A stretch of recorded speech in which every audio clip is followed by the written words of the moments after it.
why did you want to start up like a business yourself? Like what were you doing before and things? Sure. So I had been a teacher, a classroom teacher in elementary school here in Ontario, Canada for about 10 years. And then I went on two mat leaves with my two kids. And after that time, I sort of questioned whether I wanted to return to the classroom. I still love working with kids, teaching kids, but being in the classroom full time and balancing my home life and my two kids was not really something that I wanted to continue to pursue for right now.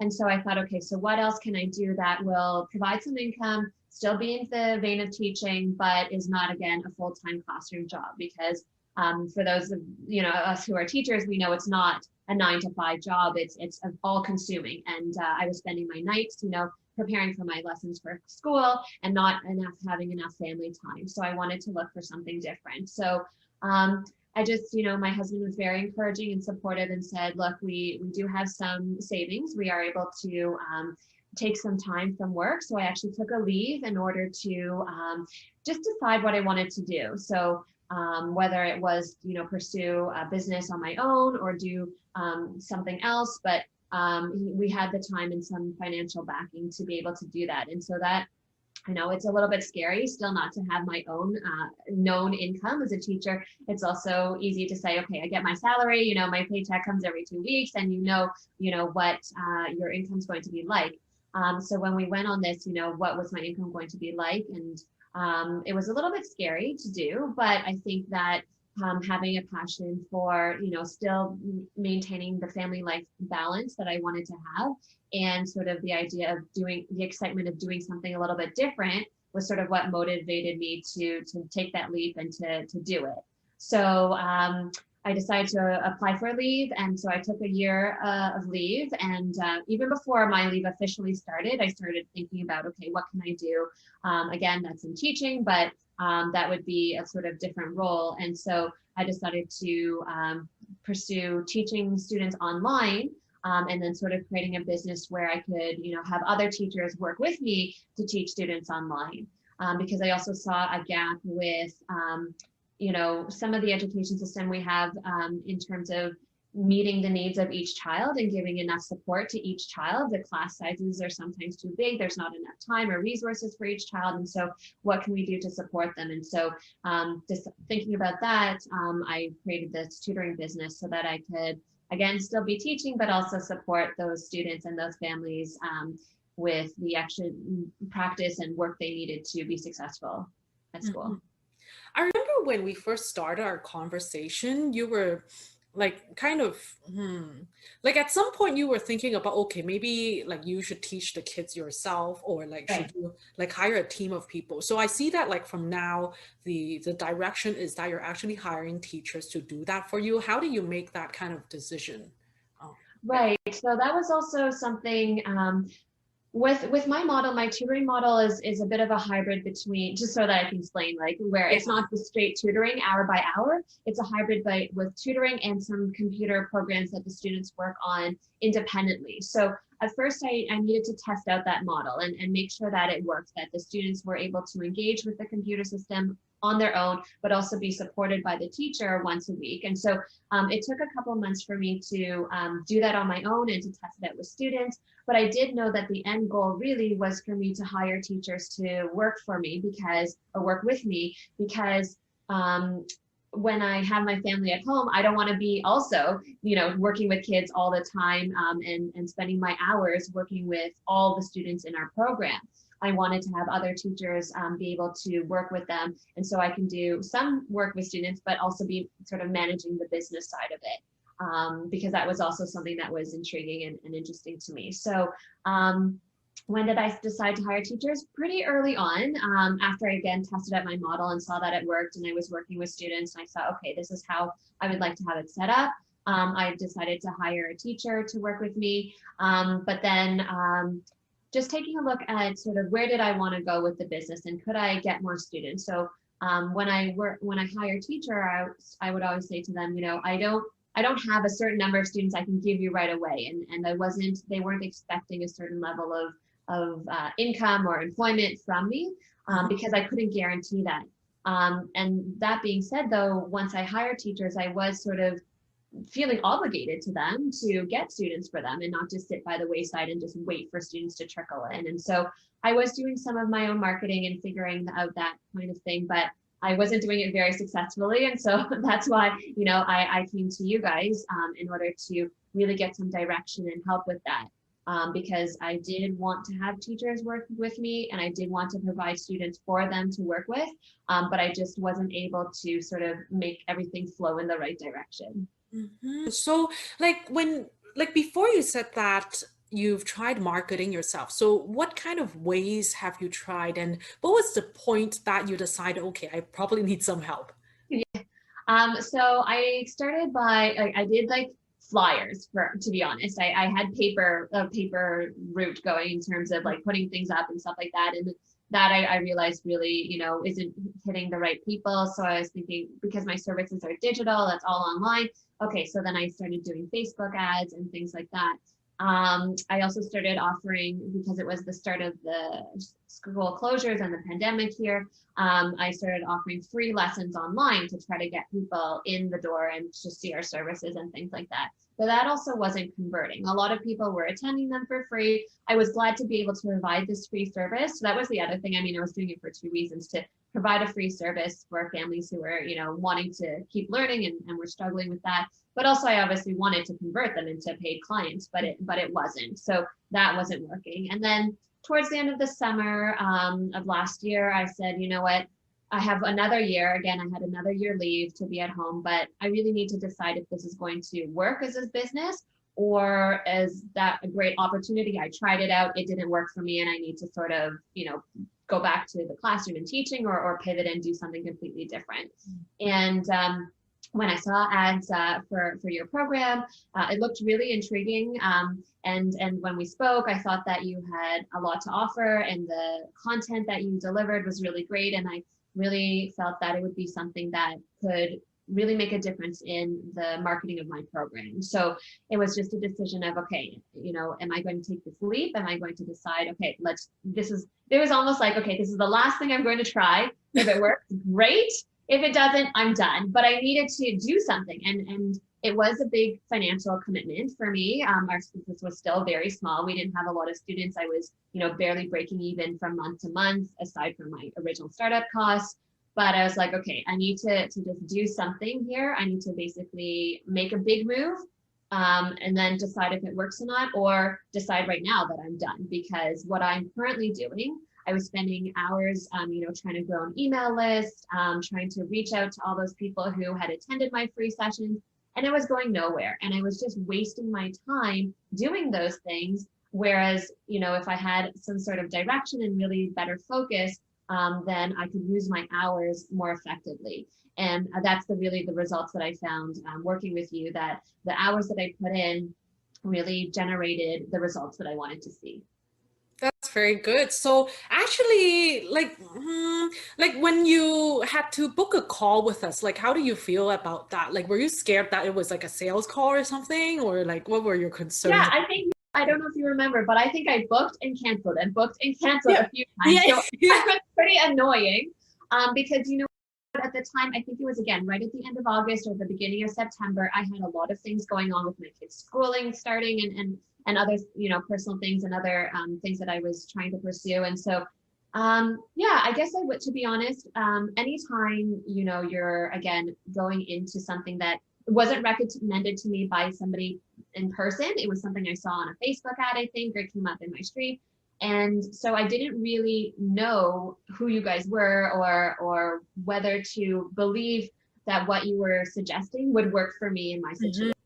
And so again, a little bit of hesitation on whether it would work, but also again, because of, scheduling and just, busy lives and things like that, that I called and booked and called and booked. And then when I finally went through with the call, I really liked everything again that you had to say and the direction and the suggestions that you have.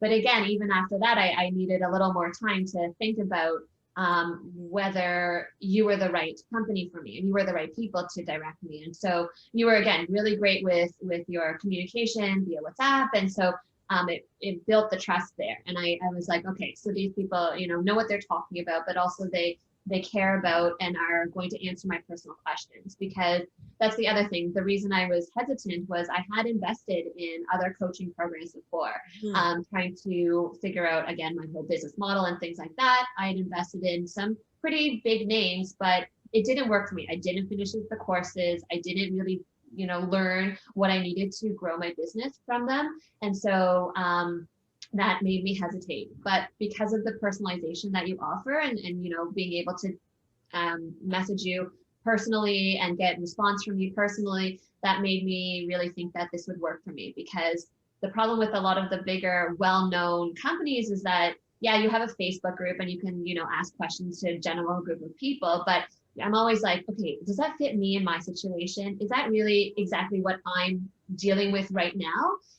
How can that apply directly to me? Whereas with what I, again, like about your program is that you answer the question. So you have videos and things to watch, and some things apply to everybody. But if I have a specific question about, okay, should I do this, or how does that work for me because I have X, Y, and Z, then you're able to answer that. And I think that really not only is helpful to me, but is, again, helpful to making the whole program effective, and making what I'm doing with you effective. Very good. So I realized that in the very beginning, there were actually like after all the videos and things like that, Yeah. there were still a bit of issues. What did you do to solve that problem? After watching all the videos and Mhm. and changing. So I think that really the landing page videos were really helpful in helping me make sense of what clients need to see, what potential clients need to see, right? And so is that what you're talking about, like setting all of that up? Or Yeah, I remember like in the beginning, you kind of set everything up and then you still didn't get any students coming in at one point, right? Like, and then uh, you came back to us and then asked us, hey, like about the landing page and everything. And then you started seeing those results coming in. Was that the case? no, I actually think it was successful soon Oh, after. So I did check in with you. Like, so before I launched the Facebook ads, I also really like that you guys review all of, the landing pages and everything. And so you gave me feedback at that point. So before I had it even done the Facebook ads, you gave me feedback and I revised my landing page based on your feedback. And yeah. then once I launched the Facebook ads though, no, I think it was pretty successful. I had leads coming in. The only thing I think that I tweaked maybe that you're referring to is the follow-up with my leads that I Yeah. needed some further guidance with. But in terms of the landing page, that the videos that you had set up and the feedback that you gave me personally based on your review of what I worked on, that was enough to be successful. And same with the Facebook ad itself. That was successful sort of right off the bat in terms of getting the leads. Then I needed some more support in terms of converting the leads to actually enrolling with me. So that you gave me a little more direction on. So we did have a session with the group coaching call, but I think you reviewed some of the follow-up way that I followed up with families in terms of the emails or the text messages and things like that. And I found that helped me a lot more as well in terms of actually getting them to convert in the end. So Yeah. that was helpful. Yeah. So what was the result of that, like of doing all these things? So before I started with you, I had been working on my business for about 6 months and had about 10 clients that were paid clients. And again, but it wasn't a lot of growth. It was just like at the beginning, we had maybe 6 just from referrals and family and friends and people that knew me. And then a couple of random people who found me online and through my Facebook ads and stuff. But it wasn't really growing anywhere. So since then though, we now have just over 30 students. So Wow. for me, that's a lot. Like, I don't know, for some people that might not sound like a lot, but Yeah. for us, that's a lot. We have 30 students, so we like tripled our numbers.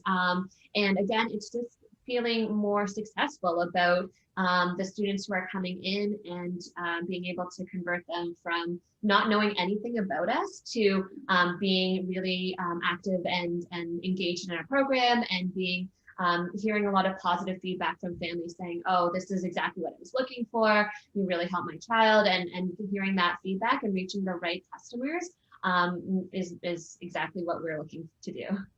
How long did it take you to actually triple those numbers? So I started with you in the beginning of September, but I think I did not actually get all of my stuff together and everything launched until I did a first round, I think mid-October or November of ads, and we got about 10 more students. And then I just did another one at the end of December, early January, got 10 more students. So it did take a little time for me, but that's also because of the timing that I set up for myself in terms of completing the task that you gave me to do. But in the last, I guess, 2 months, I would say.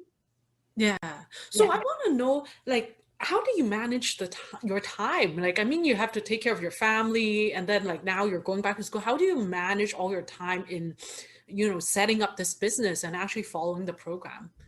Yeah, no, it's hard for sure. I mean, everybody wishes they had more time to do anything, right? But really, I was spending my evenings working on after the kids go to bed. I have from like 9 to 11 or midnight or even 1 o'clock. I was trying to Yeah. get some things done at some point. So when they go to bed, and also for me, it was about making like lists of things that I needed to do. So when I had, when my kids are in virtual school, but I have half an hour because they're both, engaged online, then I can quickly do this real, piece of work so that I can get closer to the next step. So making specific lists of what I needed to do was really helpful for me as well, just as a sort of a time management point. Because otherwise, if I don't have my specific list of things to do, I'm just like randomly, clicking through emails, clicking, and then wasting the time. Even though it would be great to have a solid block of like, an 8-hour workday to get this done, it's not in the reality of what I have right now. So I need to make those small bursts of time or those 2 hours at night really work for me. I'm lucky, I do have a really supportive husband who on the weekends, like right now, is with the kids so that I can get a couple more hours to work on the weekends because I'm here with them during the day, during the week. He takes some time with them on the weekends so that I can have some dedicated work time as well. Very good. So, when you were following this program, were there at some point that you were afraid that it's not going to work, like just like the other programs that you had before? To be honest, no, because well, the only time maybe was at the very beginning when I was watching the videos and trying to follow along, and there was some time commitment to watch the videos and to put in action for myself all of the things that were outlined in the videos. And so there was a little bit of doubt and but more of a hope that, oh, I'm putting all of this time and energy. I really hope this works. Yeah. But once I actually completed them and launched the ads and saw things come in, it was like, wow, this is really working. So there wasn't a lot of doubt, to be honest. And again, because I was able to contact you guys and to ask you questions directly and hear other people in the coaching calls, that I felt that, okay, no, whether it's working right now or not, it will work, because we may have to pivot, we may have to change something minor or big, but it will work. I will get this to work. And so that was more the thought process than doubt, just, how can we make this work versus will this work? Yeah. I think it's also because of your mindset. We can also see that, like, we have different kinds of clients, right? Like some of them are more quiet, but you're one of the more proactive ones because you keep asking us, "Hey, check this! Like, hey, check this for me." But Well, then I need that. I want that feedback. That's what I I know need. I don't exactly, want to put it out there and just like, ho hum, is it working? I need exactly. you to tell me. I mean, like we actually want our clients to come to us to ask us these questions because we want them to succeed as well. I think that's like one of the reasons why you succeed, like because you kept asking us for feedback and then we really check over everything. That's why Yeah. like you went straight out of the gate and then you went to Facebook ads and then you just got the students coming in because you made sure that every single thing was going to work out. And then you knew that even if you're doing something wrong, you weren't afraid of asking for feedback. And then you knew that it was going to work. Like you knew that you just need to find the way to Right. work on it. I think that's why, like, that's the one of the reasons why, like, you were like pretty successful, like as a startup, like as a quite a new startup. So I think Mhm. that's like very, very good mentality. Yeah, I mean, yeah, I guess it's the growth mindset everybody's talking about now. And I think that you Yeah. need to have that, especially as an entrepreneur, because there are always going to be doubts. There's always going to be times where like, oh my God, this is not working. Oh my God, what am I doing? It's a very different mindset versus, again, a 9 to 5 job where you work for someone else, you do your work and, you know, you're done. Where as an entrepreneur, you're always figuring out what else can I do to make this better, and also always questioning yourself. So again, that's why it's great to have somebody, an expert in the field, someone who has a lot of experience and has done this many times to say, okay, no, this is not right, or this is right. And just so you feel a little more confident in each step that you're doing. And then again, seeing results is also, you know, a huge motivator and a way to say, okay, yeah, this is working. And it really propels you forward and motivates you even more. That's so good. So, what was your experience in like growing your own business, like from a startup? Like, because a lot of people going to watch this video and then they are planning to start up or they've just started up, and like, what's your advice for them? Okay, my advice would be that it's very exciting to do anything like this. I think that if you are motivated and excited, then that's great. But also know that it is a lot of work. It's not just, and I think Casey says that often in his videos. This is work, guys. You know, but if you're excited and passionate about it, then the work, while time consuming, doesn't feel like work. It's like, okay, this is exciting. This is going to happen, and so just, I think the mindset to know that it's not easy, but it is possible. And so, you know, whatever your goal is or your dream is to do that, you know, it's very possible to do. It's just, it does take a lot of work to do it. And knowing that in advance might be helpful so that you know that what you're getting into in that sense. And so I think that that would be my advice or my comment to people who are just starting out, that you can do it. It's going to take a lot of work, but you can do it. And with the right support and the right guidance, that you really can do it. And that it's an exciting thing to do.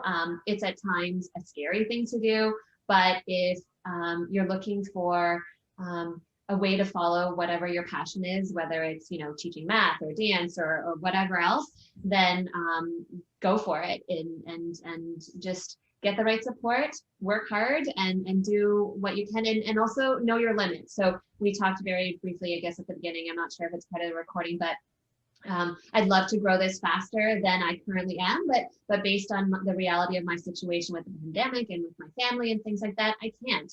But I think that having that mindset and realizing that for yourself is also important to know, because you can see, you know, especially with Facebook and social media, you can see all the successful people and you're like, oh, I wish I was doing that, or I wish I could do this. But being a little bit realistic about what is possible for you right now is also important, because then you will feel successful about what you're doing. So, you know, if you're setting unrealistic goals for yourself and your situation, then you're never going to feel successful. But if you set realistic goals and say, okay, wow, I did this. This is one step towards where I want to be. Then that's great, and that's being successful and feeling good about what you're doing. Right. So, do you have like other things that you want to tell people who are watching this right now? Other thing that I want to tell them, um, no, just yeah. Well, join in with Casey and Vivian because they're really I didn't know. what you're looking for. I'm gonna cut out this. We have to cut out this part. That's like hard sell. Yeah, but like just like inspire them or something. You know. Okay, something more inspirational. But no, but Yeah. literally that was I know you're not paying me to say that. No. I truly feel that getting support. Like I was again, I talked about the coaching that didn't work for me, but as an entrepreneur, it's sometimes isolating. Like this is I don't know, it's not inspirational, but let me just say that it's sometimes isolating because you're working by yourself. Whereas before, like I was, you know, a colleague in a group of teachers in a school. And when you're an entrepreneur, it's sometimes isolating because you're running it by yourself.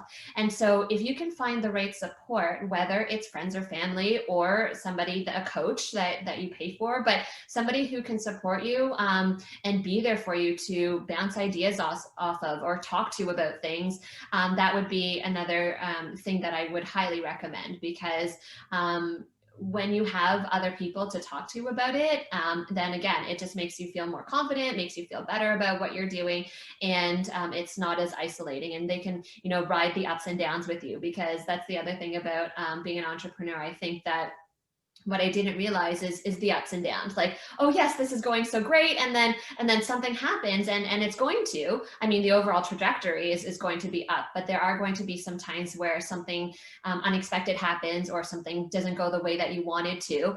But again, it's knowing that you can pivot, you can make a tweak or a change, or talk to somebody about it and get some advice, so that you can get back up to the upswing. Because I think, again, as an entrepreneur, things go up and down, but being able to ride through the down so that you can get back to the up is important, and not quitting. I mean, I think that's the other thing too. I've said before that it's a lot of hard work, but don't stop, don't quit. If this is really what you want to do, and what your passion is, then keep at it. Whether it's spending an hour a day working on it, or 10 hours a day, whatever you put in, you will get out of it. It just may take more time than you hope, but it will come about. And I think that that's sort of my story as well, that I wanted to make this happen faster, and be more successful faster. But it'll take time, and it'll get there. And I am currently where I want to be. I have plans, for future goals and things like that. But the success that I've had so far, I think we need to celebrate that too. And so for anybody out there who has taken a first step, or a couple of first steps, that is a step in the right direction. And the success of doing that in itself is success. So celebrate those, because again, the journey is long and hard, but to celebrate the successes, so that you can keep going. Very good, very good. So, is okay. That's very good. I think like your story will inspire a lot of teachers out there, or education business owners out there, to actually like do something of their own, and actually to persist in their dreams, and basically just get started, right? Exactly. Yeah. Great. Well, I'm glad. I hope that that's the case, and it's an exciting time. I mean, this is, I think we've been saying, the year of the entrepreneur for a long time, and so this is a great time to try something out. And again, if what you're currently doing is not what you want to be doing, then just take that leap. Whether it's, again, committing an hour or a day, or a lot more time than that, just taking a step in the right direction over time will get you where you want to go. Very good, very good. Thank you so much for today. Okay, no problem. You're welcome. Yeah.